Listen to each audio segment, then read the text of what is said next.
from my better house. Caught my first tagged fish.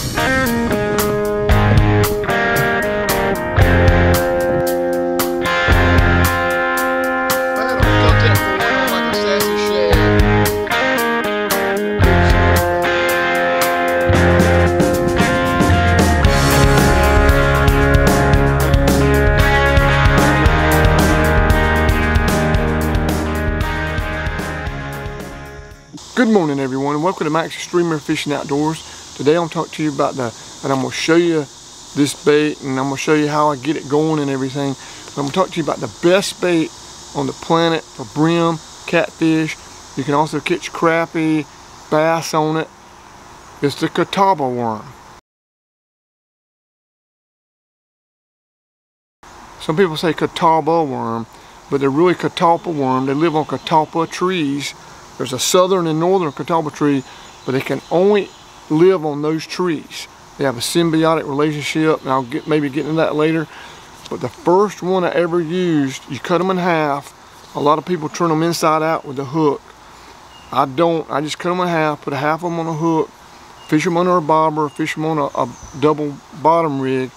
And the first one I used, I caught 7 brim and 1 crappie. Awesome bait. I'm gonna tell you, just awesome bait.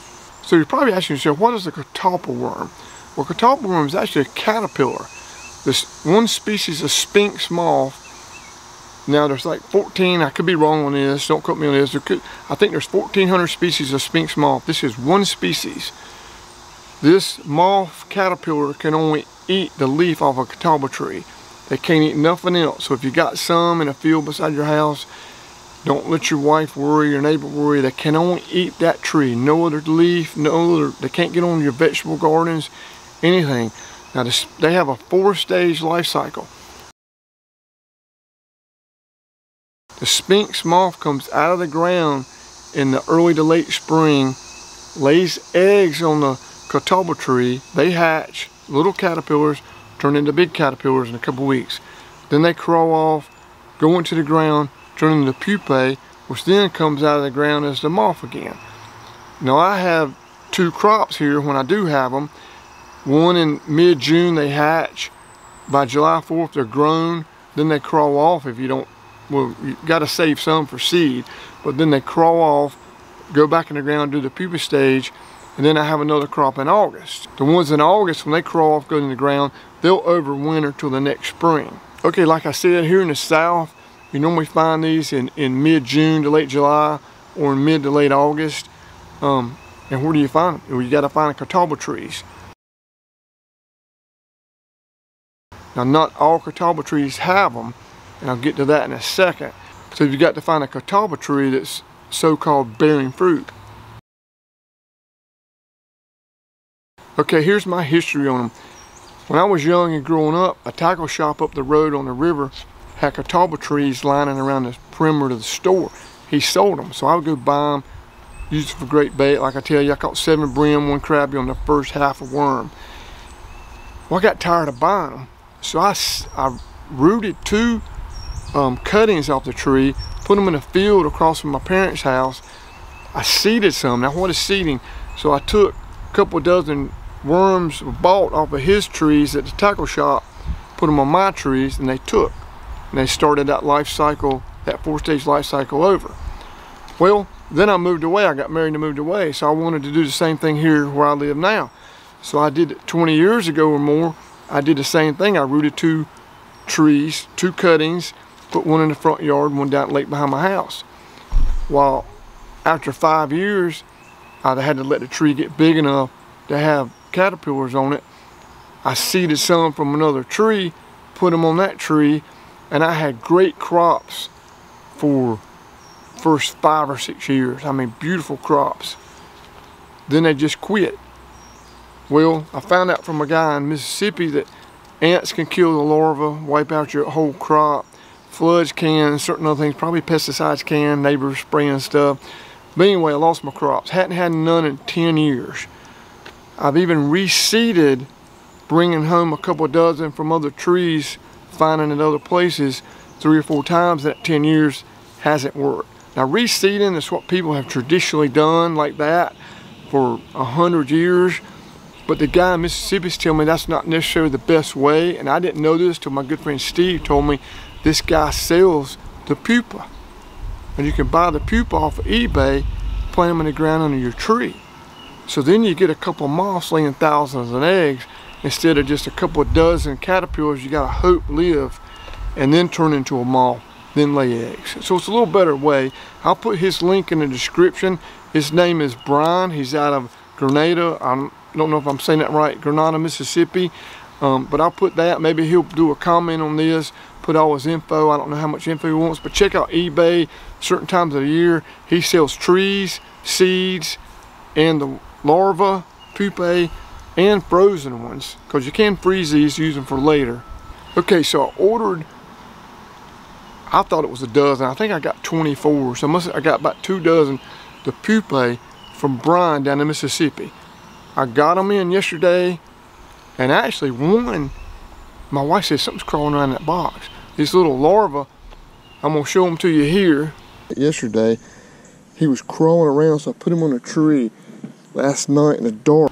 These larvae had a head and a tail, and you can plant them in the ground. He has 2 better ways.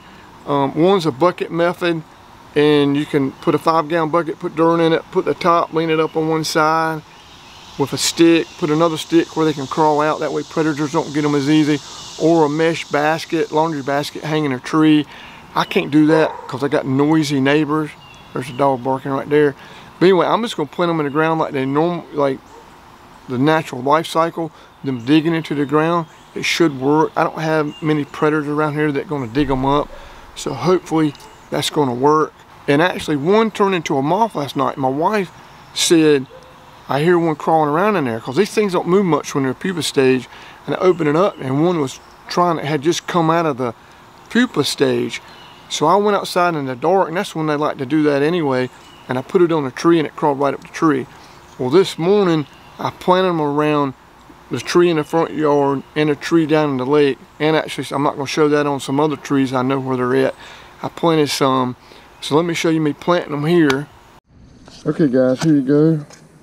Now guys, I actually had one turn into a moth yesterday evening. I got these in the mail late yesterday.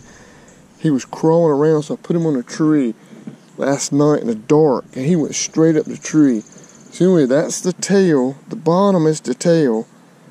Top's the head, so just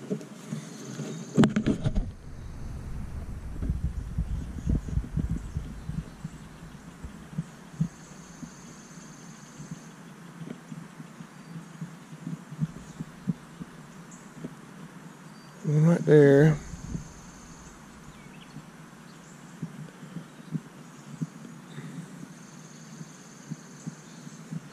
So I got them planted.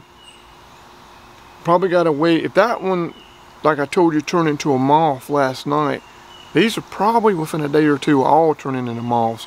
So I should have, you know, moths in a couple of days. They should lay eggs in a couple more days. And then I think it's, I can't remember, but I think it's a week or so, then they hatch. A couple of weeks they'll hatch. But anyway, I should have a crop in August, hopefully.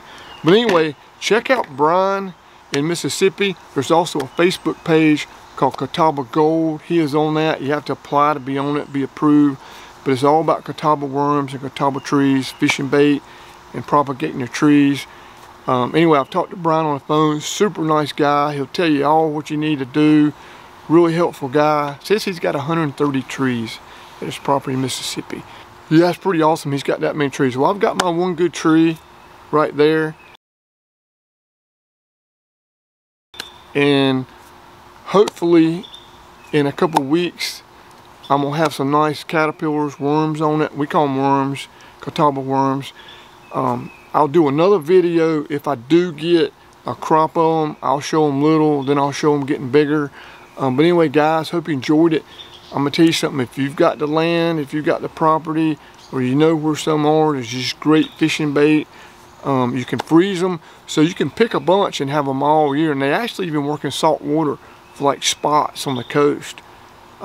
Fishing at the coast at a pier. It's amazing they do that. But great brim bait, great catfish bait. Guys, I hope you enjoyed it. Hopefully there'll be a video within a month. of me showing my crop of Catalpa worms.